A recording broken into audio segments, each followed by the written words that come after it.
Nothing can be more frustrating when you sit down to watch one of your favorite programs on Peacock TV and you run into issues streaming it. Well, in today's tech video, I'm going to show you how to fix Peacock TV if it isn't working on your LG Smart TV. I'm going to show you a few really simple ways to try and solve your problem and get it back up and running again. The first one is the easiest one to try, and that is to unplug your TV from the wall outlet and wait 60 seconds. Now don't be impatient here, wait the whole 60 seconds and then plug it back in. This is very different from turning your TV on and off with the remote control. This is what we call a hard reset of your TV, so make sure you try this method. If that doesn't work, then find your router that is giving you your Wi-Fi and unplug the power to that for 60 seconds.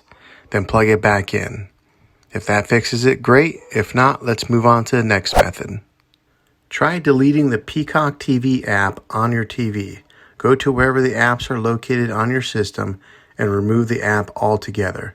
Then reinstall the Peacock TV app again. After you reinstall it, you might have to log back in with all your credentials, but hopefully this worked. If this doesn't work, then I recommend buying an affordable Roku stick or Amazon Fire Stick.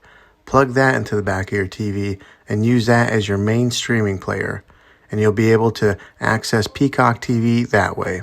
I'll put links in the description down below of where you can get one. Well, hopefully this video was helpful. If it was, go ahead and throw a thumbs up on it. Go ahead and subscribe to my channel. I make tech videos all the time, and I would love to have you back in the next one.